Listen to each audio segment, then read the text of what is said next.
Everything all right? Welcome back to second series of sessions, session number 4, 5, and 6. We're gonna cover another, three-packed conversations that we're gonna have that are gonna help you a ton on what you're about to do. So we're gonna get started, but before that, can't hear audio. Okay, can't hear audio. All right, now you can. No, all right, all good. Hit that like button, folks, and say hi in the chat. Say hi in the chat. Let's hear it. Let's hear hi. Can hear Ikansh is saying. All right, cool. So how is the hacking coming up so far? I hope you folks have figured out your teams, and we're gonna get started with the second series of sessions. Just mention Vaibhav Chopra says hi. All right, Vaibhav, good to see you. Where are the other highs? Why so silent? Why so silent? Say hi. Hello, people. Siddharth Jha is here. Ekansh is here. Where are the rest of us? Sleepy already? Sleepy already or what? Abhi to party shuru hui hai. We just started the hackout. So keep that energy level going because we are ready to roll with another series of session.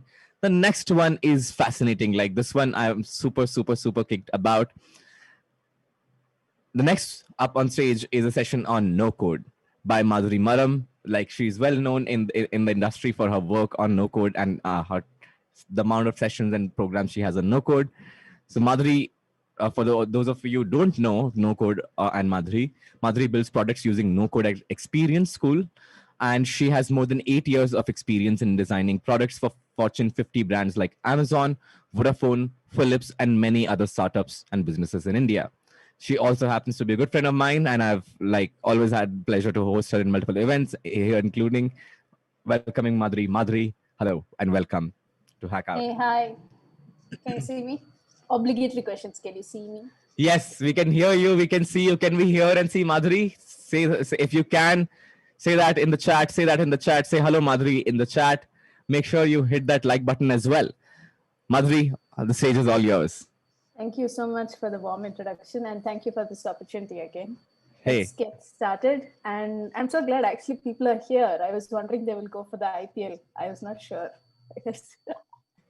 people want to learn. Let's go for it. Yes, let's go. So I'm going to share my screen.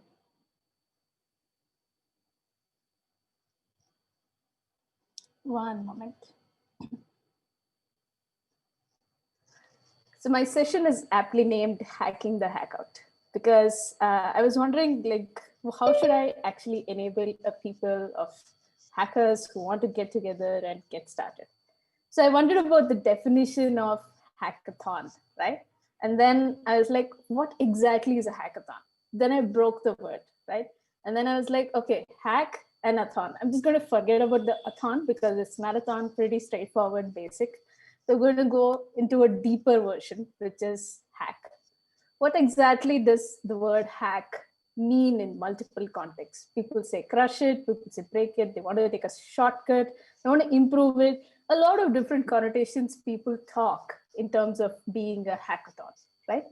And many a times people keep wondering, okay, what do I accomplish in a hackathon? Going further, I want to actually introduce you to this particular image, right? So if you see this, in this particular maze, the rat has basically escaped through the ventilation. It didn't care about, hey, I go through the whole maze and figure it out and go through the whole thing. And that's exactly what a hackathon is for me, because in this rat race of figuring out what to build as a product and this, instead of going through the maze, you try to jump over it. You figure out shortcuts like ventilation or going on top of the maze and figuring out, okay, I can jump this way and completely get out of the whole thing. In business, this kind of maze basically looks like this. You've seen this cliche picture somewhere, right? Ambiguity to clarity. This huge maze of, okay, what is the idea? What is going on? What is the kind of problem that I'm solving? What is the kind of solution that I want to figure out? And by the time you come towards clarity, it kind of feels like a straight line because you can slowly feel the clarity settling in. Things are clearer, things are easy. So essentially, you're in the process of going from problem to solution and reducing the distance slowly and even slowly and figuring out, okay, what else can I do, right? And then further, you're like, okay, I want to reduce the distance to such a level that You want to address the problem and solution in the quickest time possible. So let's go through this maze, right? And how can you go through it quickly in this hackathon? And I was wondering if I can give you 3 points to go through it quickly. One, you go through it by reducing the friction. That means that there are not many new things to learn or new things to figure out while going through this hackathon. You enhance the visibility. That means if you have a bullseye there, you should know how quickly you can go. Is there a mountain in between, or is there a road in between? Or do you feel like, okay, this maze has something in between that I can just push aside and go quickly? So you have to enhance that and reduce the learning curve. Don't try and figure out, say Java or C++ tonight. If you're going to do that, you're not really in the spirit of hackathon, because you're going to spend a lot more time figuring out Java than actually addressing the hackathon. So what's the secret? Let me just give you that, right? This is where I really think no code can really help getting started with the idea and the ethos of no code, of hackathon. Sorry. No code for me, and my definition, and that's how NocoLoco's logo is it's a pieces of Lego blocks that come together and ensure that you can have a solution built and made up, right?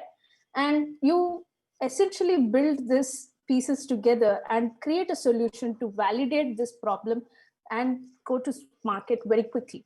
In essential, reducing the distance, as I mentioned earlier, right? So how can you use no code? This is going to be like a super short talk because I wanted to take in more questions during this time. You can use no code in 3 different ways again. You can first validate the potency of the idea, because you are essentially figuring out, is this idea really useful? Is this idea really helpful for anybody that's going to go through this thing? And further, you are figuring out if somebody is going to actually use your idea. Do they love your idea? Do they hate it? Are they resonating with it? Is it making sense to them? Things like that. And visibility of your idea. How much are you closer to the solution? Are you too far away? Are you astray? Or are you going through a process where you're figuring out, okay, I don't know what else to do, right? And you come up with a model using those same Lego blocks. Something like this. You build a house, you show it to people, and then you say, hey, this is something very interesting. Okay, change these parts for me. And you can do it as quickly as possible using no code. So let's get into the stack kind of thought process. So are you building an app? Yes, everybody is building an app. You can use platforms like Glide or Adalo to do it as quickly as possible.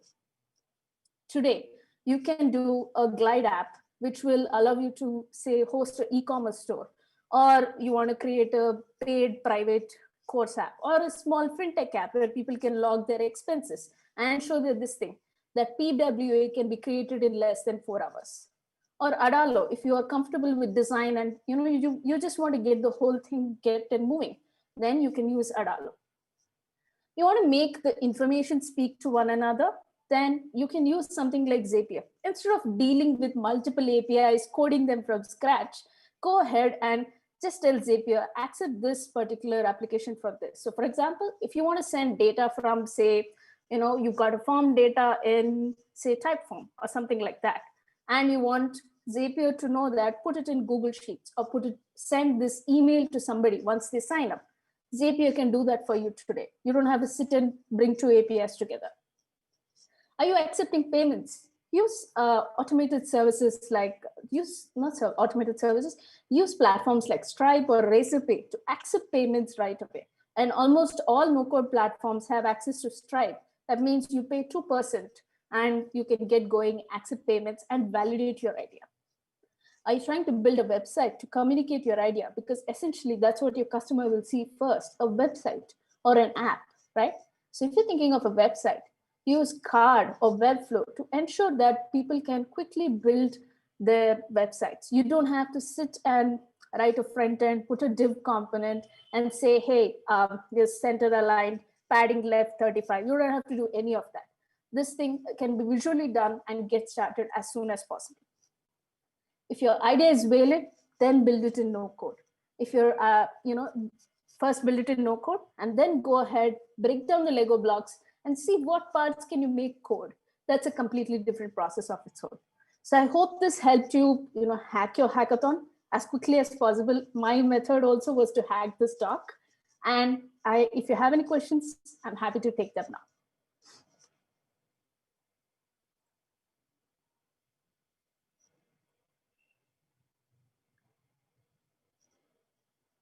now. I'm super quick, I know. I can't hear you, sorry.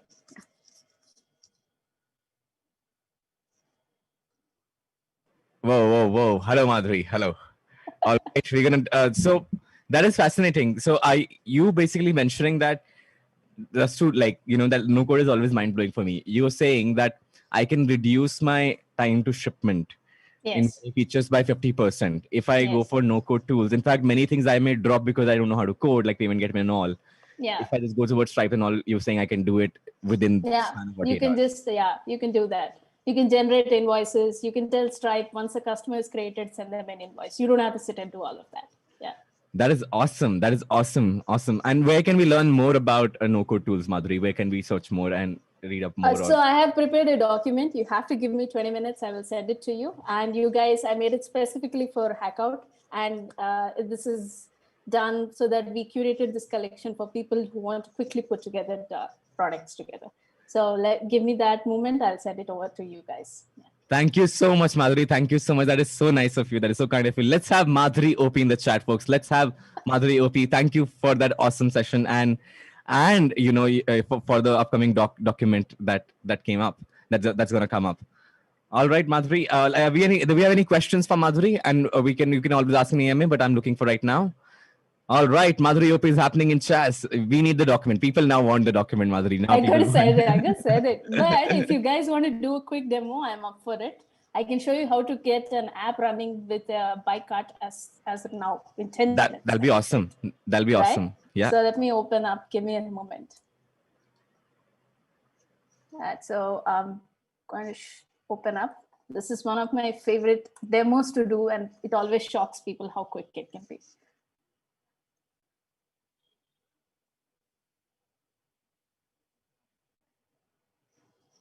Just sharing the screen. Give me a moment.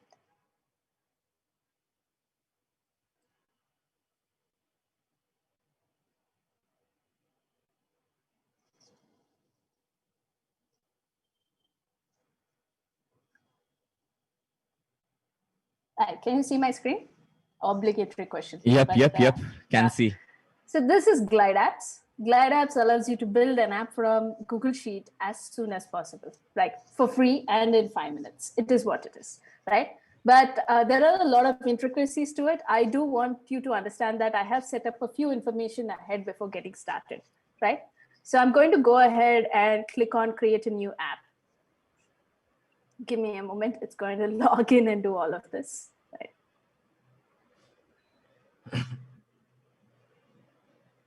Right, so we're going to go select a file, right? I'm going to go say search for chocolate. I created a file earlier that basically had some information.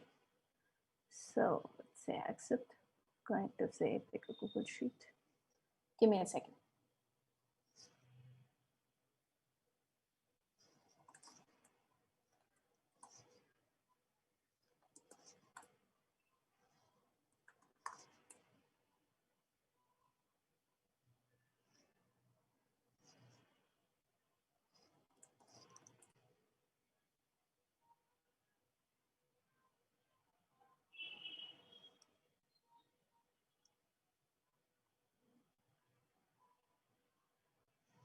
So there is some, I'm missing some file. So just give me a second. Something get locked into the wrong account.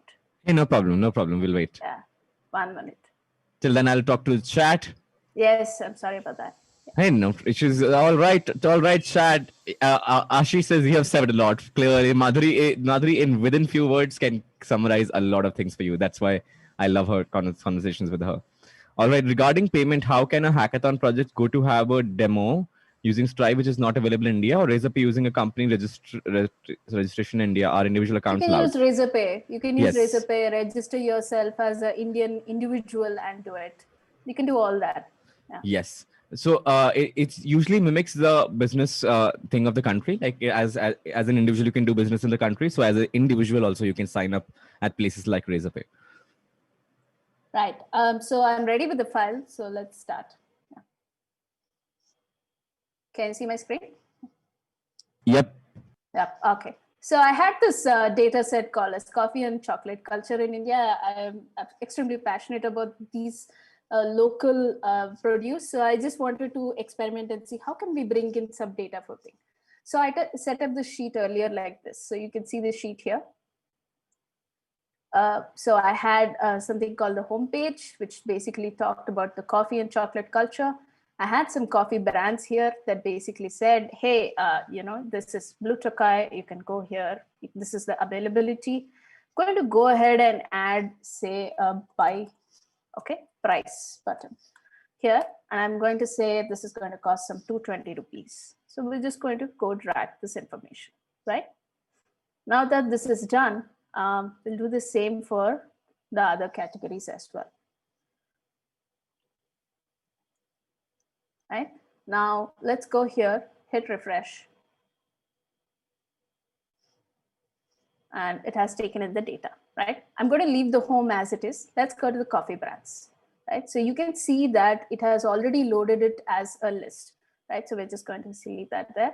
And if you click on Blue Tokai, it will show you all the information that you already have here. So essentially, this is already a working app. But you know that normal people don't shop like this, right? Because they really need to be, known that little more information, give them little more visuals.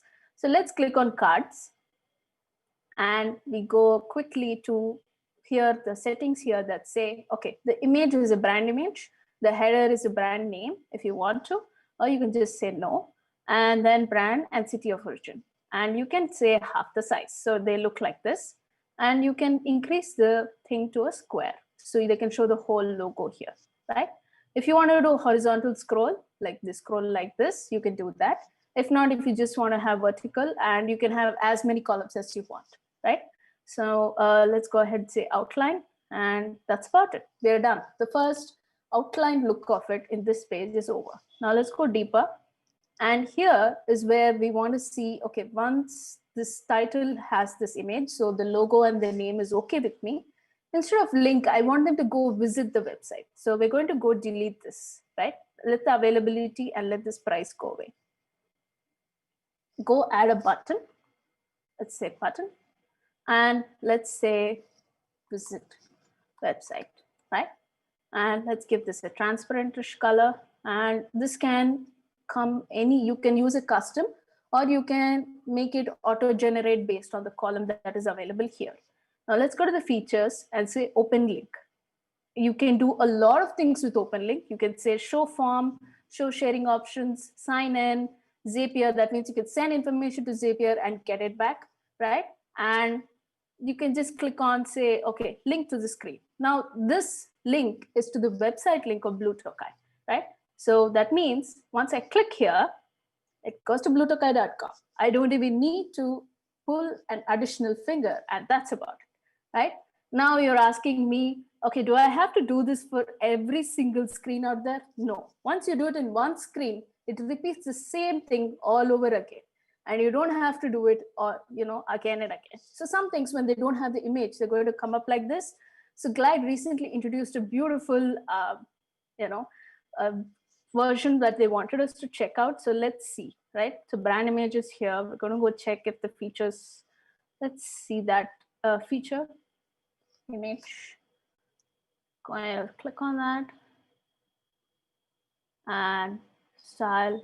Yeah, so let's deal with this later, but this is what it is. Okay, so now let's go back. I want to add a cart button, right? I don't want to have these categories. So now let's go to the tabs, remove these categories and say hidden tabs. That's it. That cart is gone. So now you have 3 tabs. If you want 4 tabs, you can do whatever you want here. Now let's go click on the coffee and change the icon. Right, so I found this. There are some paid versions. Is this thing, you can say what source is this, and that's about it. Now if you want to have the chocolate brands, you can search for, say, chocolate. It's in some paid version, so we're just going to leave it there for now. I don't have a paid version. I recently cut mine, right? So now let's go click on shopping cart. I drag and drop the shopping cart and it has automatically created a shopping cart tab for me. I don't have to create additional tabs. The source of this is undefined. That means you still have to set up the shopping cart, right? Because if there is no buy button, there's no point of having the shopping cart. Now let's go to the layout again.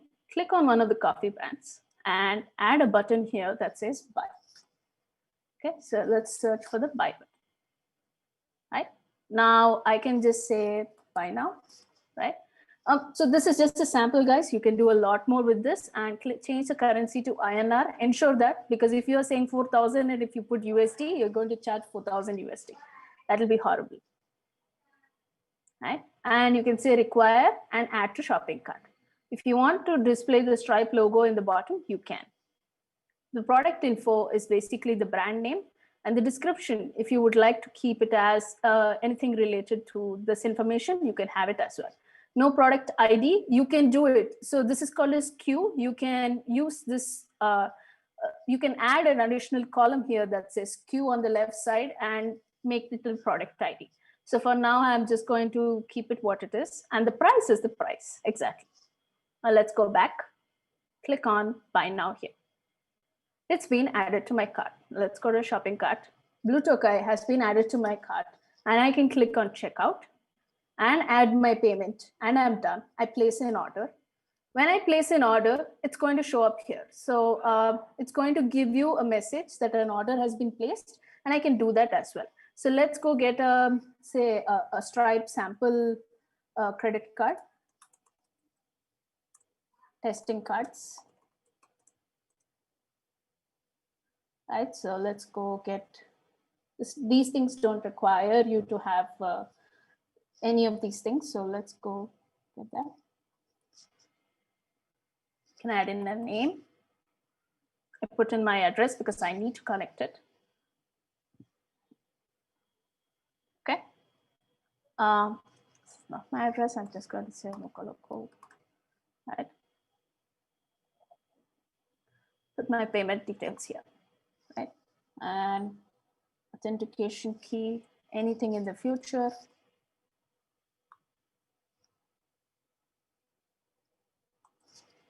Postal code. Okay. Place order.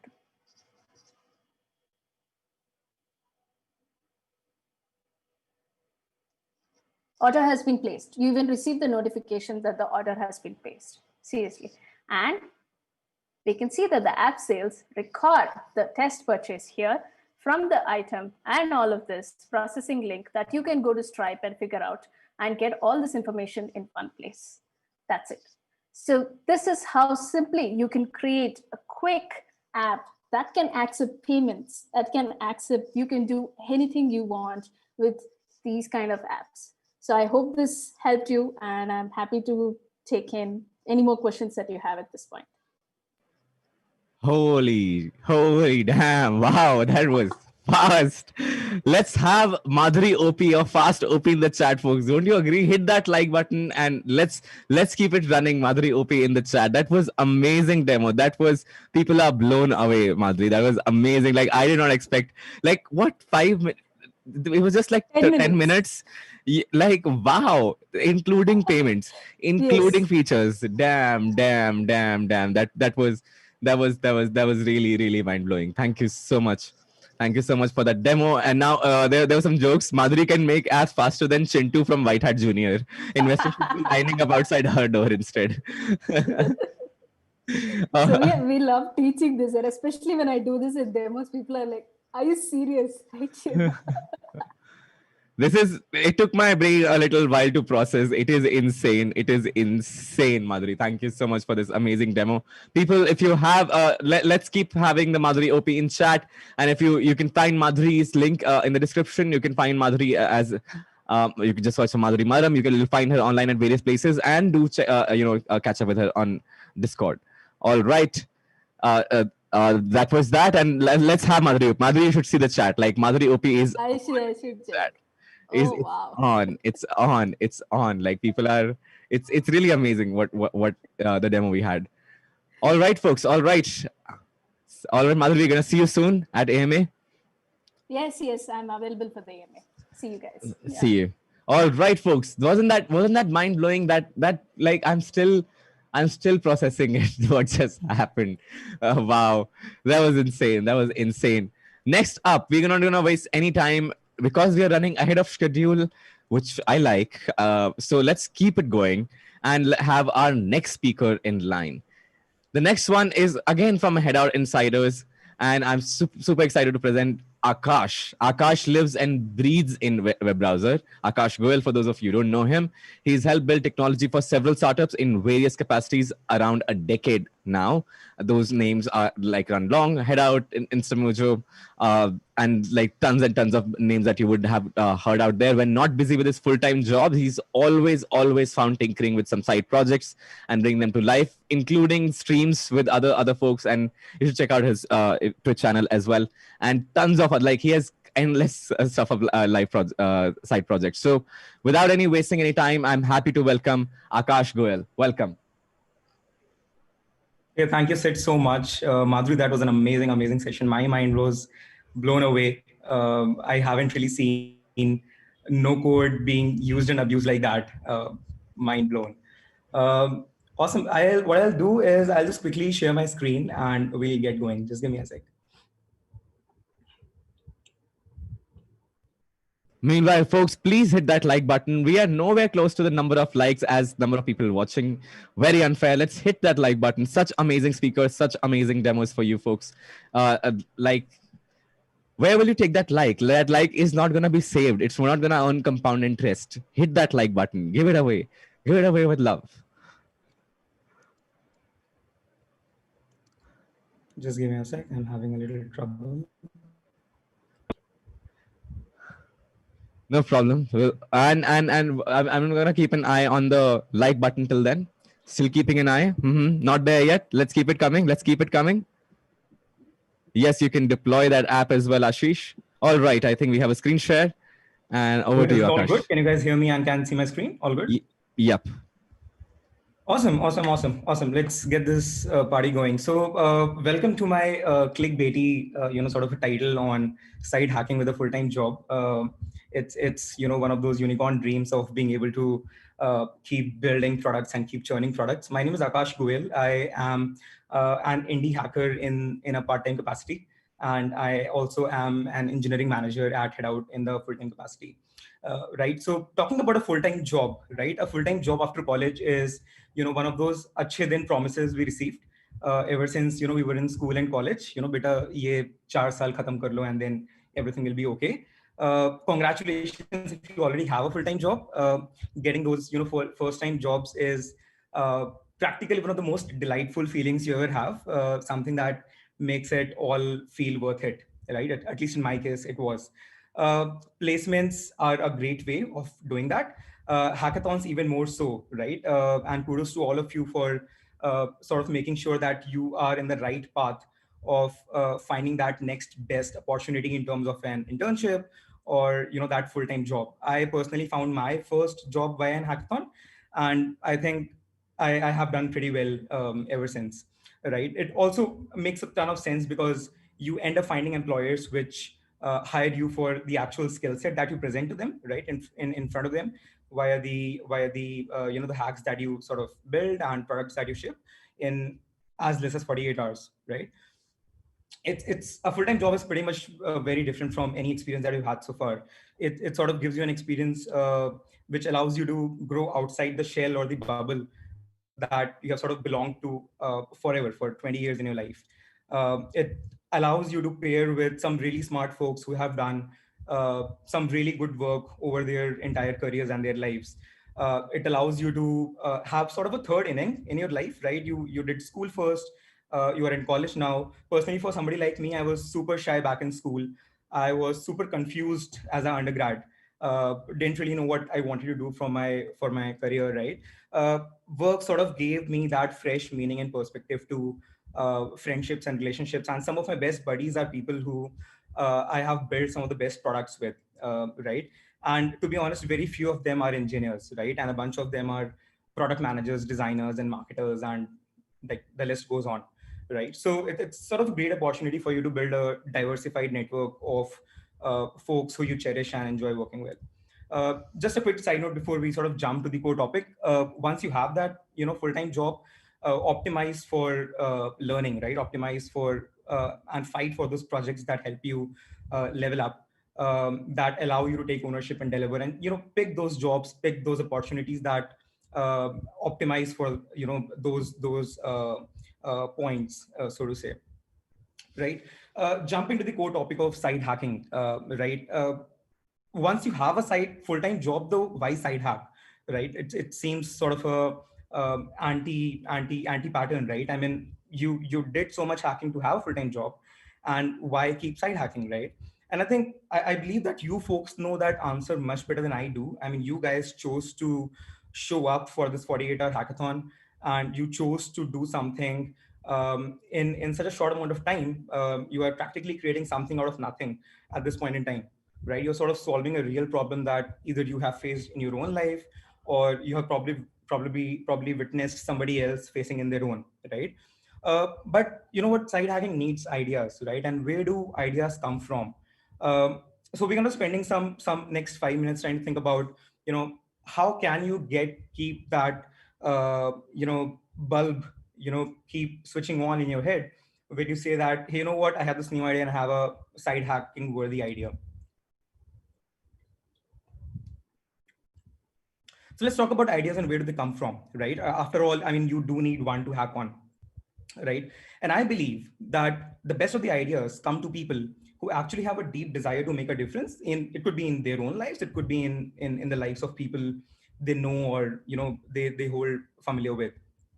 And it's only when you have that deep desire, you end up deeply observing processes and humans, and you tend to figure out things, you tend to see things that others don't. uh, you tend to observe humans doing repetitive stuff that might not necessarily be the most optimized way of doing stuff. Or you might have a epiphany in your head and say that, you know what, I have been looking at this behavior, and I think I have a much better idea of solving it. So always be looking is one way, I think the top way of having an idea. Often we sort of discard problems saying that, hey, you know what, I don't think this is worth enough to be built. There have been n number of times where I've started so small, and by iterating over it several times, it went on to be used by several thousands of people, right? So no problem is small enough. Never discard an idea because you believe that it's not worth your time or somebody else's time. uh, this one's pretty important. Never solve somebody else's problems. Don't assume problems. And this is something that I find more often than not, especially with hackathon projects. What happens is that we tend to assume problems. We tend to say, okay, let me build the next Tracto, for example, right? Let me try to solve the problem of doctors need to get more patients, whatever, right? Are you a doctor or are you a patient? Like, do you really understand the nuances or the nitty-gritties, or the problems that a doctor's life actually faces, and the problems that it actually needs to be solved? Practically no, right? What you know well is the problems that you face in your own life, or the problems of people you interact with on a regular basis at max, right? And that's your area of expertise, right? That's your area of expertise in saying that, hey, you know what, I understand these problems, and that's something I can solve well, right? There would be countless times where you would sort of feel that, I had this idea which led to 10 more ideas. Or you might be feeling a little dicey. You might be saying that, I have this idea, but do I really build this? I'm not too sure. One of the best hacks that I deploy is to sleep over ideas. See if you still wake up excited to the idea you had the previous night. If you have several of them, that's even a better qualifier, right? See which one do you wake up most excited to, right? And that's something I treat as a baseline qualifier for myself, to start hacking on and actually executing on an idea. Well, let's say you have an idea, right? Like, how do you go about validating if it's valid enough? One of the best ways I employ is to share them publicly, right? Talk about it. See if you have more people who feel excited about this idea of yours, right? After all, I mean, you're building for somebody, right? See if those people get excited. Assume the best of the intentions, right? Nobody is sort of waiting to steal your idea. Ideas are a dime a dozen, to be honest. Like everybody has ideas. It all comes down to your fundamental beliefs and how you wanted to solve that idea, or whatever your imagination was around that idea. Worst case, what will happen? Like somebody will copy your idea. Sure, they will build it. Great, that validates your idea even more, right? There is always enough cake for you to have a pie out of it. I mean, especially in the side hacking capacity, right? You are doing it purely from a point of view of building it to sort of validate your own hypothesis. And trust me, sharing it publicly does not harm. It helps. And coming to that topic, once you have actually shared that idea, find people who resonate with that idea, right? And soundboard with them. Never build that first thought that comes in your head. We are often very itchy to code the first thing, the first idea that comes to our mind. But we get to when you should actually start coding stuff. But for now, once you have an idea, like soundboard, call your best buddies, call the people who were resonating with your idea, and be open to really heated debates, right? That's where you will actually kill that idea, or that idea will survive to for you to wake up excited to it the next day, right? Especially when side hacking, you have far lesser time, right? So you do want to optimize for uh, those ideas which actually pass that benchmark. Don't get married to an idea, right? Oftentimes, what happens is we start working on an idea, uh, work catches up with us, we tend to lose interest. It happens to the best of us, right? It's okay to be pausing an idea or shutting it down only to revisit it later, right? I sort of tend to maintain a Notion doc, so to say, wherein I do nothing but like maintain all these random ideas that keep coming to my head and work on them as and when I find time at hand, right? Because of course, it's a side gig, right? Be agile enough to sort of spin up or spin off from your original idea or the original inspiration that you had, right? Because after soundboarding, sleeping over, and thinking over this idea, you might have 10 more ideas, right? So be open to this possibility largely, and pick up whatever excites you the most end of the day, right? Just to give you a quick story about spin-offs, very recently I sort of started building a social network of sorts, which could allow people to share their digital footprints digitally, right? What if I could know what newsletters does King Siddharth subscribes to, right? Or what no code tools does Madhuri actually use on a daily life, right? And a bunch of these problems have solutions. I mean, when I started solving this problem, I realized that all of this data is actually hidden inside users' mailboxes, right? You sort of end up giving up this one primary email ID on practically all the services. And if I could actually get access to somebody's email ID, I can grab all your digital footprint, right? And that idea led me to build another side project of mine, which is now open source, called Email API. And that product was largely like a spin-off from this original idea, which was in a very different direction, right? But uh, it led to another project, which led to another project, right? And the story goes on. So be open to it. Don't be too married or too adamant about that was the original idea and that's the only thing that I'm actually going to work on, right? So all good. So you have an idea now, right? Like you have an idea. You brainstorm with your best buddies. You're very sure that this is it. This is something that you actually want to solve for, right? How does your day zero look like, right? And here's how my day zero looks like. Take it with a pinch of salt. This is my personal learnings, and this is by no means the exhaustive or the best way of doing stuff. uh, the first thought that really comes to my mind is, am I ready to to make a sprint? Can I carve out a week to 10 days of my time, treating, like, do I have enough flexibility at work? Do I have at least a week to 10 days of work without any distractions or obligations, wherein I can dedicate at least a couple of hours, 3 hours every night on building this, right? Because it's going to be a mentally challenging and demanding days. You really don't want to stop halfway through it, right? Because that's like the worst of the scenarios. Once you're absolutely sure about that, think about that big fat heading, right? Reverse engineer. Do not start coding it right away, right? Think about marketing first. Think about, how are you actually gonna present this in front of the world, right? Think, because doing this will help you narrow down on what are the unique selling points or the USP of this product of yours, right? And that will give you enough clarity on what should the V1 of your product look like, right? Because again, you are doing it in a side hacking capacity, remember that, right? So you do not really want to build a full-fledged product, or you do not really want to build that eventual vision of yours as a V1 of the product, right? So reverse engineer and think about, that big fat heading first. uh, think big and then narrow it down, right? So when talking about building products, we generally tend to generalize things, right? We want to build the next unicorn, right? And the problem with that is that we fail to attract any audience, right? By building for a generalized audience. What you can best do in your current capacity would be to target a very niche, a very specific audience, and say that, hey, you know what, I know this market really well, or I know my friend circle, or I know my tech audience really well, and whatever product I'm going to build, I'm going to tweak it so that it works really well for them at least, right? And only then generalized when necessary, right? So have the big picture painted in front of you, in your head, on a whiteboard in front of you, but don't really like build that generalized product from the get-go. While you're building, you would have heard of this term called as MVP, right? And MVP is often defined as a minimum viable product, right? But I beg to differ. I would like to generalize and call it, it should be a minimum valuable product, right? Something that is viable for you might not be valuable enough for somebody else, right?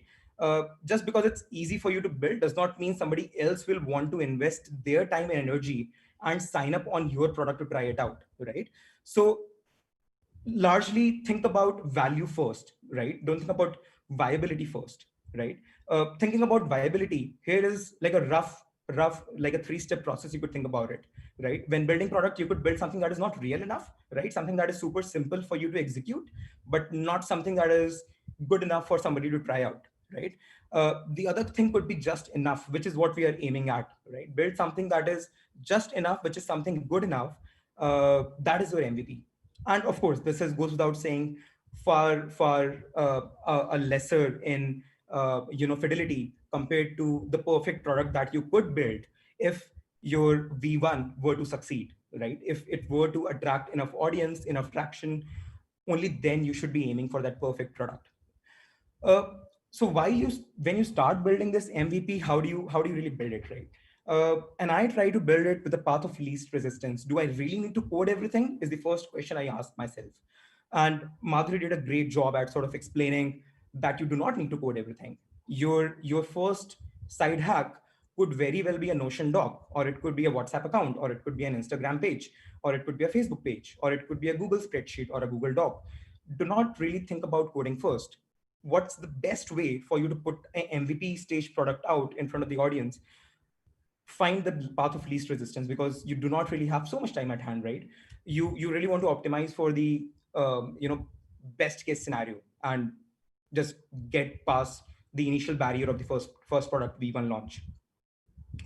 So let's say you start building, right? How do you get about it, get around to it? One thing that I often find derailing me is not priming my space. What does priming your space mean? It means clearing your calendar, right? Make sure you're not entertaining any people or any plans that could derail you from you executing this idea.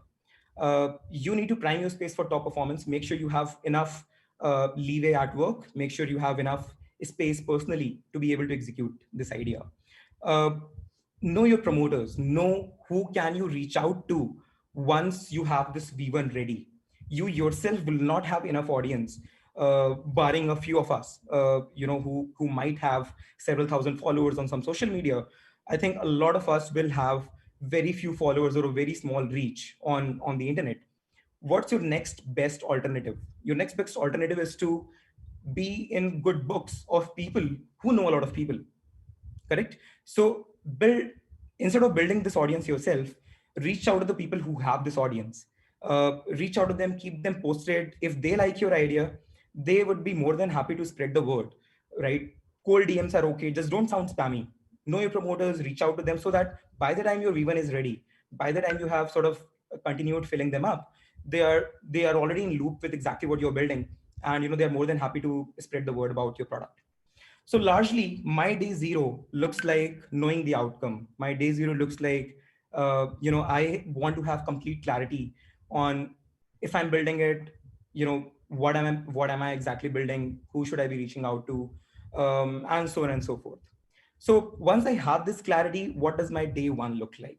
And often it's a thought about, if it's a complicated enough project, I think about, do I need more people to build this with me, or can I go solo? And more often than not, when I'm building a side project, I optimize for being a generalist. Uh, and I have a few reasons for it, but the most important reason why I believe you should build your own side hacks is because you're already specializing in a specific role at your workplace. Side hacks or side projects are a great way for you to get out of that bubble, that specific niche that you sort of optimize in, and pick up more than pick up more than you already know, right? And not only does it help you grow technically, but it will force you to pick up other roles. You will have to do marketing, you will have to do sales, you will have to do customer support, right? You will have to figure out how do you run Google ads if if that day comes. uh, Generalist is always better than specializing in a specific domain, because uh, I think we heard earlier in the day also, whatever we pick up in our careers will one day become obsolete. Side hacks are great way for you to at least know what other domains look like, and what better way than to get your hands dirty and actually build something crazy out of it. Cool. So once you have that clarity, whether you're going as a team or as a solo project, uh, think about competing solutions. Do not think about that one solution as the holy grail of your idea. Do not think about, okay, I want to build a let's say a P2P money transfer product. Let me sketch out one solution and just start executing it. Think about competing solutions because you're still in the MVP stage. Think about pen, paper, and wireframes. Pick up tens of paper, keep jotting down random ideas that come to your head, keep drawing wireframes, try to optimize for not more than 5 to 15 user steps in a flow, and you're largely good to go because you're still building an MVP, right? Let's take an example, right? Let's take an example of a web product, because that's what I really specialize in and that's what I really enjoy building. So let's pick up an example of a web product and let's look at the different domains that you sort of build for if you're building a web product, right? I'm not a designer. I can't differentiate between the 100 shades of gray. Uh, I tend to prefer going with some frameworks. Anti-design is a great one. Material UI is a great one. I tend to pick up Tailwind CSS. It's a great way of you still controlling your design and yet not really writing a bunch of CSS by your own hand, right? Don't know databases? That's completely cool. Look up this project called as JSON Box. JSON Box allows you to talk to a MongoDB database via HTTP. So think about collections. You will be able to post to collections via HTTP post requests. You'll be able to get data via get requests. You'll be able to update or patch MongoDB records via put requests. So there's this guy Vasant who literally like coded a side project, right? JSON Box has more than 2,500 stars on GitHub right now, and it's a great way for you to pick up databases and technology even if you have no clue about it. Don't know DevOps? That's great, right? Like think about product as a serverless technology and build it in a way which can be deployed on a free DevOps site like Netlify, Vercel, Heroku, right? There are so many options out there today that don't really need to get a stronghold over AWS or GCP or any of those platforms. Don't know front end? That's great. There are plenty of no-code tools now, right? Go to Webflow, go to Card, or just ship your own Notion site. It's super simple these days. Once you have that clarity on how you want to solve for technology, is when your day two should begin, right? That's when you should start building. That's when you sort of say, you know what, I have extreme clarity of what I'm going to do, and I have sort of figured out everything else. It's now all down to execution, and that's when I start building. Best practices, not really. I mean, you're building for 7 days, you're building for 10 days. who are you trying to show off, right? Build something that would be a product that would be worth putting out in front of people first. Optimize for delivery, right? Because you don't really know if this project is going to see the light of the day. You might as well optimize for uh, a hack job that gets stuff done instead of picking up the shiniest and the greatest technology. uh, Pick up something that you're already comfortable with and just ship it. While you're building, you will have conflicting ideas. While you're building stuff, you will think, oh, hey, you know what? While I'm doing it, I had these five different ideas or five different ways of approaching the same problem statement.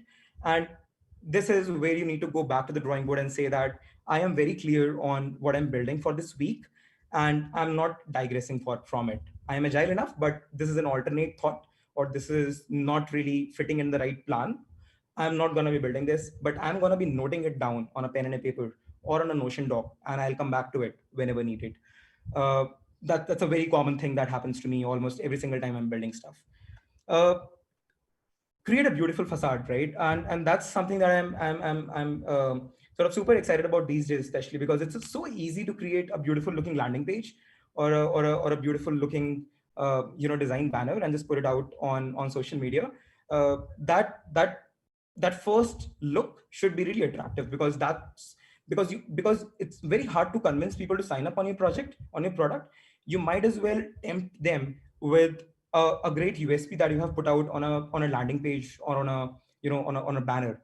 Think about nice logos. Think about a great landing page, and you can of course pair up with a buddy because this is completely independent of your core product. Or think about no code tools. How I generally tend to solve is by building the UI first. It gives me complete clarity on what my user flows and user journeys will look like, because often they undergo a lot of tweaks, and that ends up changing my API contracts and whatnot.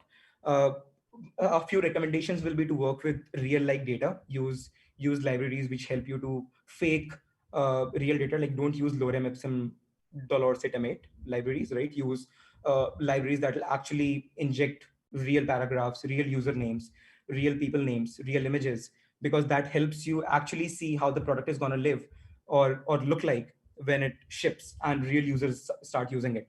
Don't hardcode data on the client side. Come on, I mean, it's 2020. Create an API even if you have to like shoot down hard-coded data from your servers, uh, and make it deployable from the get-go. If you really want to push this idea of yours in front of the public, uh, just so many number of times I have met this roadblock where it works perfectly on my local machine, but when I try to deploy it, I find this. I use a Mac. It works perfectly on a Mac, but the Linux binaries differ. And when I try to, let's say, deploy it, some shit goes haywire, right? What I try to do is just use Docker from the very beginning these days, which makes sure that my development environment is at par with my production environment, and that just makes it super easy to not worry about deployments on the last minute, because that just sucks. Last day, last minute, you are so excited about deploying it, launching it, and now you are facing deployment issues. So launch day, right? Like we spent, let's say, a week, 10 days thinking about it, building about it.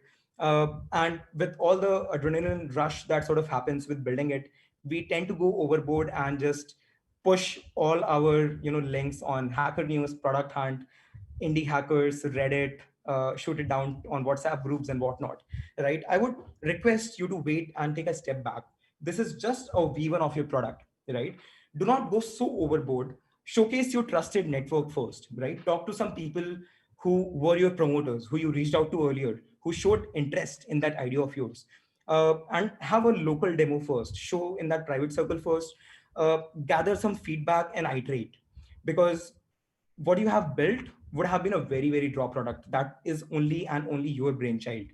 uh, Makes a ton of sense to gather feedback and iterate and launch that v1.1 of that product, because it's still an MVP, right? So yeah, I mean, happy launching. Some afterthoughts after you have sort of launched this product, right? It's day 10, day 11. It would be like, get optimistic and think to yourself, am I really doing this project now, right? Because I have shipped a MVP. Where do I see this idea heading in the next 3 months, 1 month, 6 months, 12 months time frame? Am I really ready to commit to this project if it goes big time, right? Am I ready to sort of, let's say, fuck my job, I don't want to do it, I'm all in, I want to form a team and like build this. Like think really optimistically. What's the best case scenario that can happen with this side project of yours? And then get pessimistic. Think about difficult questions that you can ask yourself. Think about how can this idea fail. Think about, why will users not come and not visit my product? Why will they not be happy with the solution that I'm proposing? And then turn those questions into opportunities. Reframe those questions and opportunities and say, how can I actually solve for that? If you are really interested in, continuing it further. So given it's sort of a side hack that you are doing along with a full-time job, here are a few don'ts that you should sort of remember, because again, you already are working in a full-time capacity and you do not want to compete with your company. If you are building something on the side, do not build something that directly competes or is like in direct competition with, don't build a fintech product if you're working for a fintech company, right? Use your common sense. It might lead to uh, difference of opinions, and you might end up losing your job, and just bad vibes all over. And plus, don't compromise your long-term growth for side projects. Eventually your goal in your career is to skyrocket your career, right? You want to pick up new technology, you want to learn new stuff. Do not keep building repetitive side hacks just because you are an idea machine. I tend to be an idea machine, and I have to literally hold my hand and say that, hey, do not code this idea because it does not help me grow anywhere. Do not optimize for bad ideas. Do not optimize for sad ideas. Optimize for your sort of long-term growth. uh, that's largely it. I think I'm running on time. Happy hacking with the in the hackathon. I'll see you guys in the mentor sessions, and really look forward to seeing whatever projects you folks are working on. And I hope that some of these tips will help you build better ideas and better projects, if this made sense to all of you. Here's my latest side hack as a quick note. Go check out in loop with .xyz. I think it's you guys are the perfect audience who should be part of this gang. This is again something I built to solve my own scratch my own itch. It's basically largely an automated WhatsApp newsletter that shoots me and about 70-80 people right now in a WhatsApp group, latest product hunt digests and hacker news digests, and people are pretty happy and excited about that. Yeah, so go check that out. That's pretty much it from my end. Over to you, Siddharth.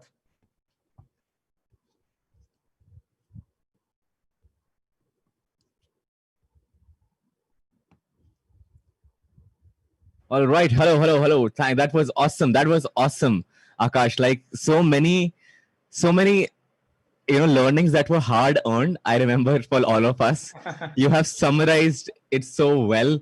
Like I remember all of us going through this phase where idea we were so protective of, and then it's all about execution, then being agile about it, and everything was counterintuitive in that sense. And thank you so much for summarizing that. That was really valuable. That was really valuable. Let's have Akash OP in chat, folks. Let's have Akash OP in chat. And hit that like button as well. What happened to the like button? Let's hit it. Let's have Akash OP in chat. And thank you so much, Akash, once again for this awesome presentation. We'll see you soon. And thank you for sharing that website. I'm going to subscribe as well. All right. So now coming to our next session. Again, we have somebody from inside our engineering team, head out insiders, as I like to call them. And I'm really excited about this one. The next one is Shivansh. Shivansh is a part of Headout's engineering team. He's a power user at heart. And a little while ago in the previous session, you heard about Ergo, our internal framework that we open sourced. And now is the time to talk about it. Shivansh loves technology and to hack any technology given the opportunity, following the motto, break first, build second. I love that motto. He loves to dabble in engineering problems at scale and automation for all. That should be the motto, automation for all. Let's all welcome Shivansh. Shivansh, all yours. Thanks, Siddharth, for your welcome. So, can you hear me? Yes, can hear you. Okay, cool. So, hey, folks, I'm Shivansh. Currently a student, actually, and like kind of sidekick, you can say, at Hackout. So, yeah, like I should say, I pretty much understand and like sympathize like exactly your point of view as an hacker at a hackathon, since like I've loved hackathons, and I've like participated in most of the famous hackathons, like tried to enter and stuff. So yeah, it's pretty exciting to meet your folks, and let's get started then.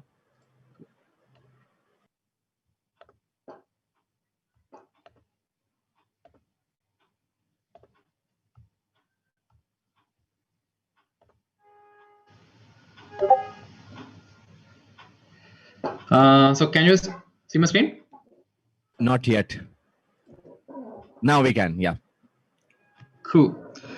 Yeah. So before I get to the actual solution or whatever, like what's the Ergo thing, let's clear out what was the problem statement, right? So uh, most of tech problems have a same like can everyone see my screen, right? Like just confirming once more. Yep. It's there on the live stream as well. Okay, Confirmed. cool. Okay, cool. So yeah, as with most tech problems, so the problem started originally due to automations, right? So I love automations and everything, but they are pain in the ass, pretty much, since like it's requires more work in a way. Like it's actually kind of paradoxical. Like you want automations to like reduce work, but in the end, it's just gonna create more problems. So yeah, the same pretty much thing happened here. So we had a lot of automations at Hackout, which were basically done by the cron jobs. Most of the techies know what's the cron job, right? So periodic execution of any function or any task, right? So like if you want to execute a, I don't know, alarm, like alarm is kind of a cron thing. It's like it's a periodic execution of, you know, sounding an alarm at a given time or at a given period. So most of the adult inventory thing, like most of the internal logics and the things which power the like superpower of adult. So that was mostly done by the cron's jobs, but there was a issue that the crons weren't like they weren't that scalable, since they were centric the scheduling, the cron scheduling, since you need a separate program to schedule the crons, right? To know which one runs first, which one runs this time and then.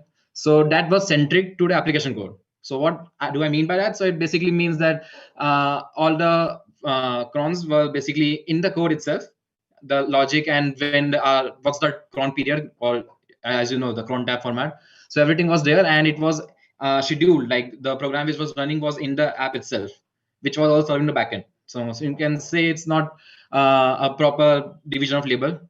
So what that causes is basically you had no control of cronons, so you cannot control which cron to run, which cron to like whether to, you know, want to pause some cron. You cannot control it since it's part of the application itself.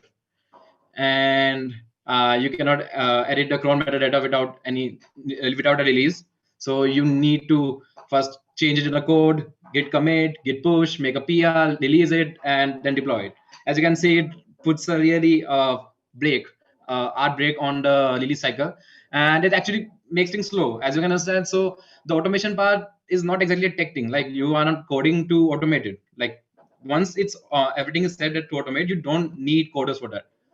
So that's the things with the like the centric scheduling problem, that you cannot edit it without actually avoiding a release, and there was no way to debug any failures in the past crons. So that was a big issue. Like if any failure happened, you need to go to the logs, which also had logs from the user data, and like that's an hell. And the scalability was a big issue, since like the same scheduling application is running with the same application running the backend, like serving the backend APIs. So you cannot scale them separately. So if you want to scale the web service, it would also scale up the auto scheduling part, and it would mean that the same logic is executing twice. Like if there are two instances which are running the same code and everything is same, and the scheduling is also pretty much going the same, so it's gonna execute the same thing twice, like separately. So that's is an issue, since we don't want that. Most of our executions are even long running, like it may even take an hour. So that's the thing, automations are long running, and like they are not that, they shouldn't that be like time consuming. So yeah. So at a glance you might think that it's pretty simple, like the problem statement is a grave one, but the solution is quite simple. Like we just need to have a different microservice which would have all the scheduling logic, and which would have all the crons and it would all do all the scheduling. So that it's basically a simple principle of division of labor. Most of the problems break down to that, and it's pretty much correct. Like that's cool, that is fine. And we even found the most fitting one. Like we explored various existing solutions for the scheduling application. So the most suitable and the most stable and considering future growths. So Apache Airflow was finalized and everything was solved. So it sounds like everything is solved, right? Problem solved. Well, it's not that simple as every tech problem. So uh, what was the problem? So we already have lots of logic. Like we have, like, as I mentioned, the crons already run for an hour. Some crons run for an hour. So as you can guess, it's not a simple, just a for loop to 1 to 10. Like it's a pretty deep logic, and it is not like it's coordinating with many different services, right? So you already have it integrated in one service. Now if you are migrating everything to Airflow, which is basically in Python, so basically you have to write the code in Python. So that would mean that you need to copy, basically duplicate every cron in Python, and duplicate every integrations. Like if any automation requires maybe a Redis or maybe a RabbitMQ instance, so that needs also to be replicated in that Python thing. So that's an infeasible thing. So it doesn't make sense to copy. It's like when you develop anything, and especially in a startup, you code for growth, right? You want to add more things. You don't want to minus it. Like you don't want to detract from it. You want to just add on to it, right? You want to build and build on top of it, right? And then eventually also break things. So that's fine. So yeah, what was the issue? So we cannot so you could think like it's a problem statement in which we want to actually execute it in the same instances, like the currently existing backend logic and everything, like keep the logic there and just trigger it from the Airflow. Yeah, that sounds pretty simple. However, that brings more problems, and that's the revised problem statement. So you need the basic communication mechanism, right, between the Airflow service and the existing backend service. However, what's the issue is that like the existing inter-service communications, which is usually HTTP, RPC, or maybe any other messaging services, right? SQS, Kafka, Redis, RabbitMQ, people use that too. So while these exist, they have their own problems. So first of all, the basic problem of HTTP, it's timeout. Like you that request times out if it's not fulfilled within the given time, and it's usually like it's not meant to be more than a minute, and our logic executes for more than a minute, like it's almost an hour. So we cannot like simply use the the that simple HTTP call to execute and monitor the job results, since we also want to wait that this job is executed, right? We could use webhooks, that's true, but it's introducing extra headaches. Like it's mostly causing more problems, since webhooks are themselves require HTTP, and HTTP is expensive. In terms of expensive, I mean the payload is, if you check out the HTTP headers, it's in kilobytes. So it doesn't make sense to just trigger and to get the job results, especially with all the data, and especially since these services are still being used by the front end services and all that for their own responsibilities. So we don't want to have more load on it, but we want to facilitate the currently migration thing. And the second thing is that it's not fault tolerant. So let's say HTTP call fails. So what happens? What should happen then? Or maybe the HTTP call doesn't fail, but let's say the backend service crashes, which is pretty common in every tech solution, right? So, like I'm not saying like any code can crash, right? Any error commit, anything can cause it to crash, which might mean that the job execution, like therefore trigger the task to execute it. But if the backend crashed, right, while it was executing, then the job is lost. Like it cannot be executed again, and the Airflow, like the cron running in the Airflow service, is still waiting to get the job result. So that doesn't make sense, right? It's like both are like due to crash in backend, the Airflow scheduling thing, like which should not be a case, since it's a division of labor, right? The scheduling should be a separate thing. It should not be stuck because a backend crash or maybe some other client crash. So that's the thing. So existing architecture was not that feasible. So yeah, and as you might have guessed, so it's not a thing like you can simply go to the Stack Overflow, Google it up, and get the results. That's the most hackers do. And actually, I would give a suggestion: do that for the hackathon. Definitely, Google Stack Overflow. Like that's a pretty common thing. I don't even need to give a like just say, but yeah, it's obvious. But in this case, it was not just a hackathon thing. It was more like a big project which requires some innovation in engineering thing. So what key insights did I get? Since like, and to solve any problem, you need to break it down, right? You need to break it down into simple parts, like which you can easily solve, like which you can easily brainstorm on your own.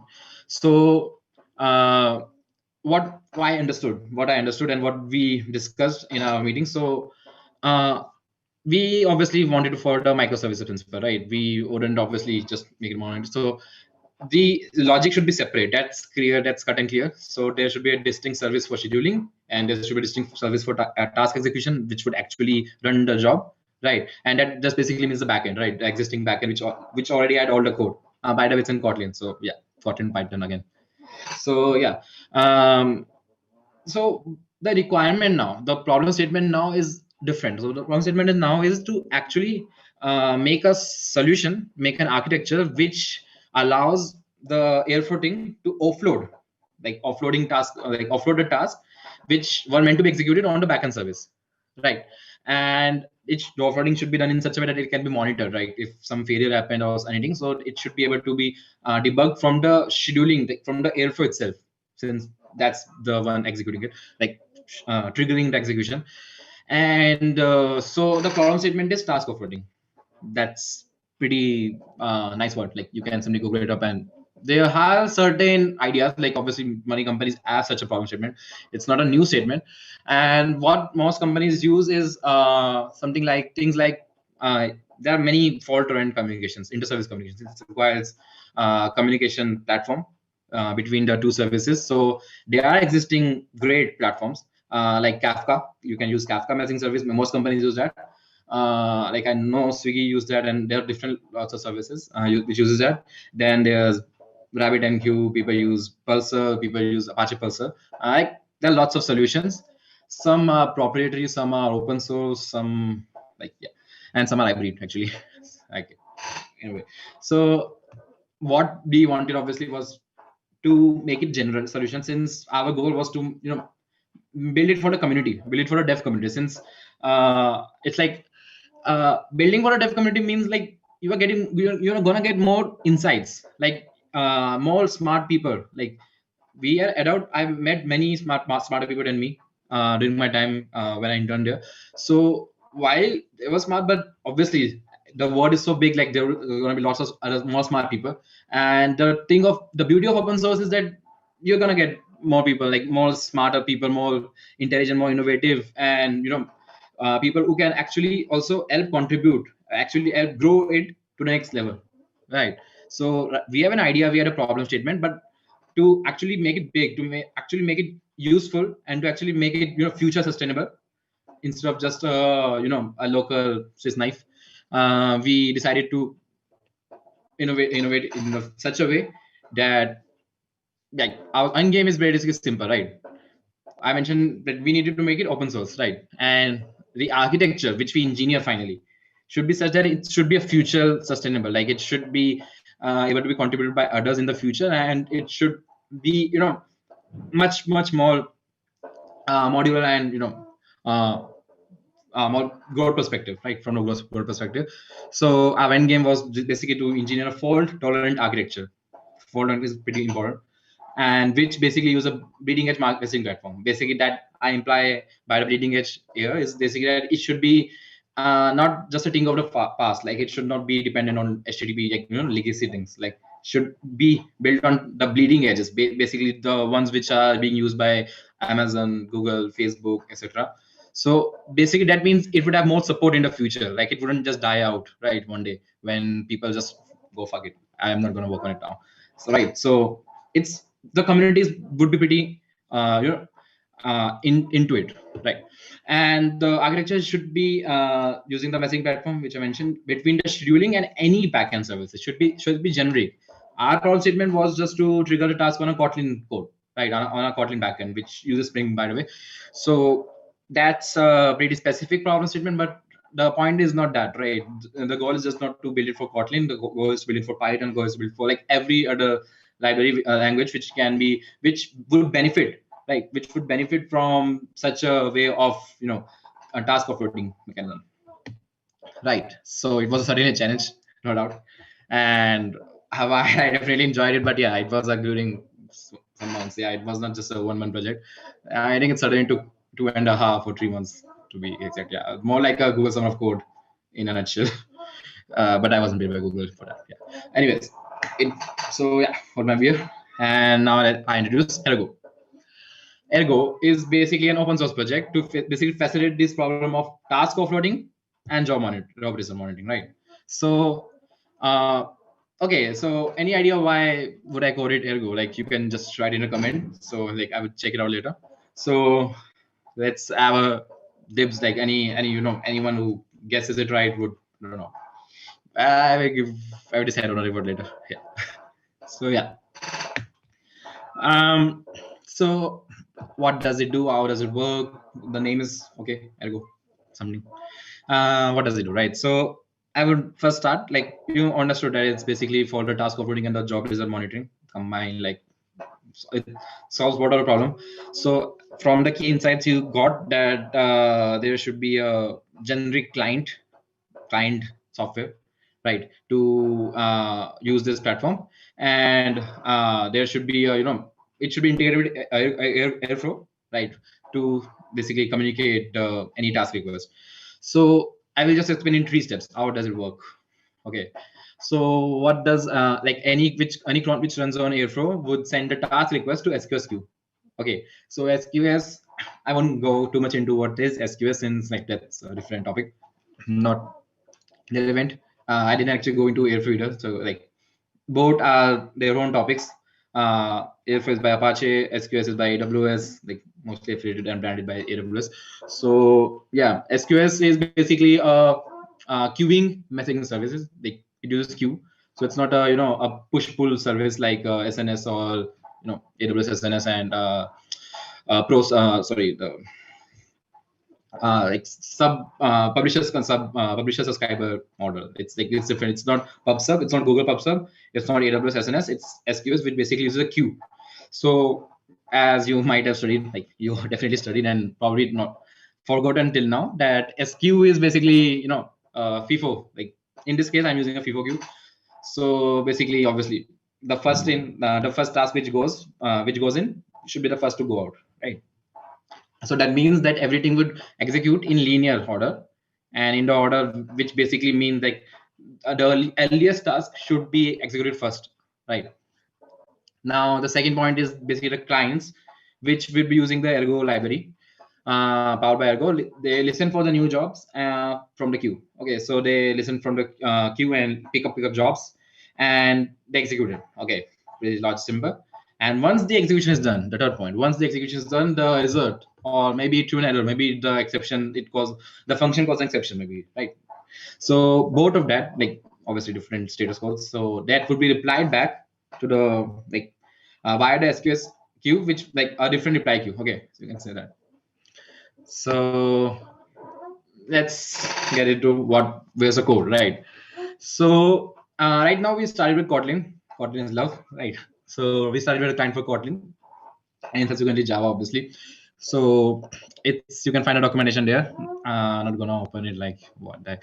So yeah, what does it do is basically, first of all, as I mentioned, it's meant to be a sustainable, future sustainable open source project. So I made it modular in a way that it's not actually dependent on SQS, or maybe it's not in like hard coded, not shouldn't say hard coded, but it's not like deeply integrated. Okay, so it's like broken down into individual pieces which can run on their own by itself, right?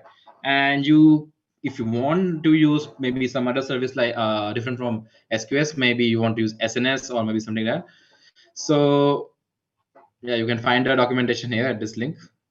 I will send it in the chat later, no worries. So yeah, it's so as I mentioned, so it's basically you can simply use the existing modules, artifacts in Java Word. So you can simply use the artifacts to build your own services on top of that, and it uses a shared worker pool for the concurrent execution. So it's not like it's actually pretty similar to how you would imagine a web request to go, but it's different in the sense that it's uh, in right now in this in the application itself. So in the case of when you actually think of a web service like serving HTTP requests. So the concurrent serving of requests, like if there are many such requests, so which thread gets what. So it can be, that is decided by the maybe a load balancer, like, or maybe not even a load balancer, like application load balancer. Maybe if you're using a Django application, you are probably using Unicorn or something like that. So in this case, it's different in the sense that it's using the internal application specific shared worker pool powered by coroutines. Kotlin is love again. So yeah, it's support the library is supported for Spring Web. So you don't need to do anything. You just need to add an extra module for Spring, and it works like magic. And yeah, suspending function, so you don't need to worry like if I've got a coroutine power function, so what's happened. So yeah, it's support for suspending function and the coroutine magic subsequently. And it's just a one-liner magic to make power any existing function for Ergo. It's literally just one-liner. You don't need to actually, I will show you, like, give you a brief idea of what you need to do. I'm not sure I'm going to show how to add the getter dependency. That's stupid. So yeah, you just need to use this annotation over any function at the rate task, and there's a thing called task ID. Okay, so the task ID is basically just the the unique string which would be used to refer to the function. If you want, you could simply name it as a class dot any convention you want, class dot function or whatever. But yeah, the point is that it should be unique in your all code. Okay, and yeah, it's just this thing. As you can see, pretty simple, and it would automatically use the return value to see as it and push it back to the reply queue and all that stuff. So yeah, it's pretty cool. For the Spring also, you can also use the Spring services. Like if you have a Spring service, you can actually use it inside the Spring service without any issue. Like if you're worrying that how would it actually create the service instance or whatever, it works like magic. You just need to include a dependency and it is settled. Cool. So that is the client side, which right now is just for Kotlin.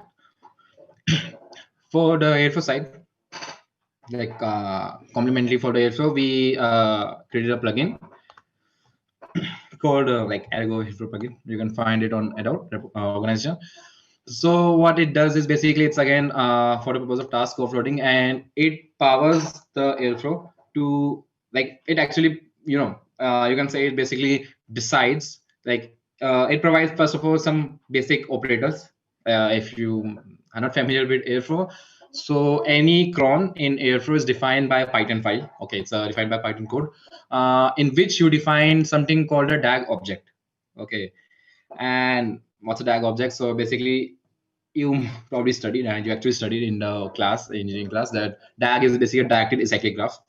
So it basically Airflow allows you to run any workflow, right? Any workflow basically means like the task would run in serial order, like they will run one after another in the fashion which is like shown in the DAG. So it's a graph, right? So it basically means like the tasks are linked with edges and stuff like that. So it's a directed graph. So you know what's the start, what's the hint of the graph, and it's executing that order, and it's acyclic. So you can't have a cycle, which obviously makes sense since then the cron would never hint.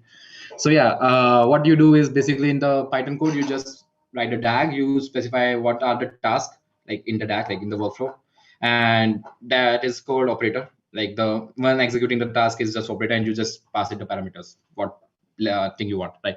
So first of all, this plugin provides operators to facilitate anyone building on top of Airflow.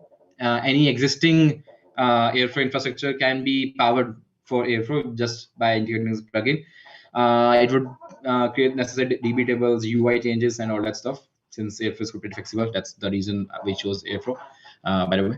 So yeah, and second thing is again, it integrates with existing AWS connection for SQS. So you don't need to do anything. You just need to give it a proper access. You need to have a DAG, right, which basically pushes the task and the task ID and the request parameters. So right, you need to call a function, right? So you need to send the parameters if there are any. So you pretty much specify that in the operator, like pass it as a parameter of the operator, and wait for its result in another plugin provided sensor. And yeah, that would be in the diagrams. Okay, cool. And it's as I mentioned, it should be supported for the stable thing, and it should also be bleeding edge, right? It should be like up to date with the latest changes in tech and innovation. So yeah, what I recently did, it's quite a recent thing. So experiment, it's a kind of experimental thing, experimental PR. I already have it. So basically, what it does is it basically supports for Airflow v2, which is experimental right now, and also the stable Airflow v1 version 1.10. So yeah, both are handled. So once finally Airflow v2 goes stable, you can simply use that on top of it, this library. So yeah, there's another cherry on top, which was again, so it's a different problem statement technically, but it was pretty specific to ours. But I think it is an problem statement which is also quite generic, since I've actually seen many Stack Overflow issues and GitHub issues requiring this feature, but it's not ever on Airflow.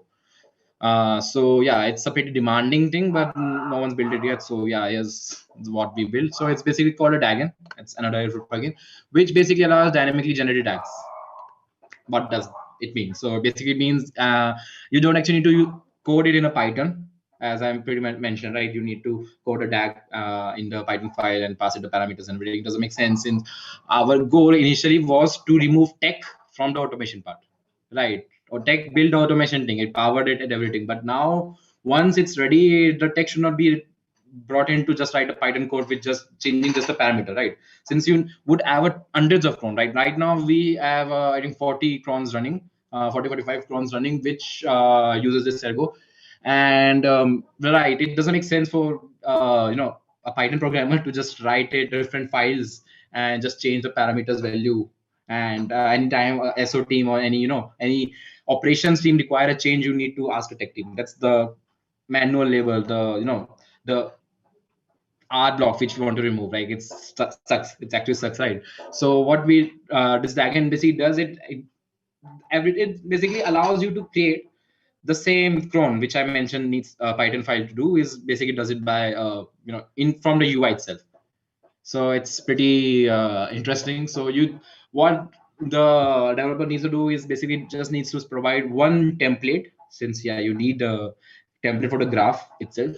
But the parameters and everything, the specifics could be provided by the UI. So you could specify any number of options to configure the template, and once you finalize it, once you approve it, and once it goes live, that is a cron. So you don't need to code it again. And it actually, it's beneficial since it doesn't require you don't need to commit it, you don't need to track it. And there's a second thing. So I mentioned it allows you to create from the UI. It's integrated with RBAC, which basically means role-based access control. I would explain it in terms of like you would usually need to provide different roles, right, to different people. Like not everyone is should be given access to create crons at any moment they want, and someone should be able to monitor or I should say audit which crons are going and which are being edited, and you get it, this right. So yeah, so different roles are there. And last thing is basically it's inspired by Git, actually, in a weird way. I mean, it's inspired of version control, I should say. So yeah, any change you do is actually versioned. So it's instead of a standard web application where you just create a thing, change it, and just forget it, and then change it again, and then change it again, and change it again. So in these cases, you usually in this particular use case, we wanted a functionality to actually revert back the power of Git, the version control thing. So yeah, it's actually version crons. So and its option specify would be version. Like if you need to revert back, you can. Simple. So I'd say it's a closer look, but I won't actually give you a closer look in the sense like I want to give you a live demo, since like a pretty confidential thing. You get the thing, right? Most of our production crons are running there, and I didn't want to torture my laptop for running a local instance. So there's a screenshot. And the second thing is also like there's not really thing to show in the case of Ergo thing, since Ergo logic is pretty much task offloading. So there's not a UI. It's not really a UI product. I can't actually think of a UI or a UX design. But what required a UI was the DAGN plugin, the cherry on top. So yeah, that's the UI to create or edit any cron. So it uses, as you can see, so you just need to specify the cron should do. Okay, you don't need to code it in regular airflow. You need to code that. Okay, you provide the cron ID, a unique ID, obviously used to refer that, and it would be useful for you to monitor in the UI. The service basically decides which service to it, right? So each service has their own SQS queue, as I mentioned. So the task request goes to SQS queue, and the replies goes back by reply queue. So each service has their own SQS queue. Why is that needed? Since if you probably do not have the idea, so the SQS thing works like any consumer, like it's intrinsically fault tolerant, and we built the architecture such that it's actually fault tolerant. So yeah, um, like if anything goes down, also the other consumer would get the message, right, listening to the service. But if we have different services, like, and by different service I mean different code, obviously. So if we have different services in the same queue, then like function which was in the XYZ queue, XYZ service would go to the ABC service, and it would not execute since the function doesn't exist there. So yeah, a different service. So that is also, that can be customized by, it's just a DB change. Preset target is basically right now, like as I mentioned, the task ID thing, right? The task ID and the parameters. So the parameters are serialized in JSON and then sent to the, like the whole body is sent by the SQS to the client, and the client deserializes it and checks what are the parameters valid and everything, right? And so that's preset target. You can specify some templates. So in this case, I specified templates. So that's why you can see a good, nice UI to actually change the value. So this JSON is synchronized with this model open, which shows edit data. So it's pretty nice. It uses a JSON form. So yeah, it's a standard schema. You can simply Google it up, just JSON form. So yeah, it uses that for the dynamic creation of the form, right, which allows one to don't need to enter the JSON manually, which might cause errors if human mistake, right? So in the case of UI, it's less of a chance. Cool. So yeah, I think it's pretty exhausting. Yeah, so it's been long. So yeah, I hope everyone's with me. Yeah, someone has slept so far, but yeah. Cool. So where is it deployed? So we actually first took a dig at Beanstalk, but it was a hell of a mess. Like I realized eventually that Kubernetes is awesome for experimentation. Okay, Kubernetes is really awesome for when you need to experiment, when you need to build iteratively, right? And so yeah, that's why we finally chose and are running fine on Kubernetes cluster. So besides a few expected hiccups in any tech solution, so yeah, there were some hiccups, obviously, and some bug fixes, mandatory ones, and things broke quite a lot. But now they are running fine for quite a week, or quite lots of week. Yeah, I think it's running fine for 3-4 weeks so far, right? And yeah, it's running on production. Everything's cool, and that's all, folks. I don't have anything else to bore your mind out. Yeah, I would just like to briefly say, like, best of luck for your acts. So, like, I'm really excited to watch what each of you build, and any innovative, or even if not innovative, in a critical fashion, how it's going to solve the problem. Since the problem statement, any problem statement which you solve is quite critical to any hackathon site. So I'm really excited to watch how it goes. I will be seeing you out in the Discord. Like I was joining you in the AMS session. So if you have any doubts, you can get out there. And I hope I wasn't too fast. Yeah, that's it. Over to you, Siddharth. Wow, that was. Let's have Shivansh OP and Ergo OP in the chat, folks. Let's have that in the chat. Thank you so much for that detailed and technical talk, Shivansh. There were sometimes something that I was not able to follow up, but I can see the audience was right along with you, and Shambhavi was damn impressed. Though she disagrees, she thinks Python is better, but we can have that debate, long running debate. That's it. It's usually a team with ML, right? ML, there's like Python, and will agree to that. ML, Python is the best. Yeah. Anything data related, I guess people go to Python for obvious reason. Because it makes sense. It doesn't make sense to just for the sake of favorite. Like you don't need to make sense to just follow your favoritism and mess up your whole infrastructure, right? So it makes sense for use Python. Yeah. All right, we are having Shivansh OP and Ergo OP in chat. Thank you so much. Shivansh Ergo OP. We have combined it. Shivansh Ergo. Very nice. Shivansh Ergo OP. So that's very creative. All right, folks. Definitely. Make sure that you join us for Discord AMA. I'm sure you have questions for Shivansh, how the service works, or a specific question about how he went about it. So, yep, both Shambhavi Mishra says both are good in their use cases. Vikram, very, very, very, very diplomatic answer for sure. Very diplomatic answer for sure. All right, folks. All right. Thank you so much for joining us. Thank you so much for joining us. This was so much fun. Once again, Shivansh OP in the chat. And this brings us to the near the conclusion of day one speaker sessions. I hope you had fun. Did you have fun? Did you folks have fun? Then hit that like button and make sure you are subscribed, because tomorrow we have more speakers lined up. We have more awesomeness lined up. So make sure you don't miss out, and we gonna have more fun tomorrow. Thank you once again for joining in. Those of you who do not have a group will be assigned one on Discord. A lot of stuff, all of that is happening on Discord. So make sure you're active on Discord and following all channels, especially announcement channel. And with that, brings the conclusion of our day one. Let's have Hackout OP in chat, folks. Hackout OP in chat. How was the day one for you? I hope you liked it. Was OP too much fun? All right, excited for Nitish Typography Yadav. Yes, Nitish Typography Yadav is always fun.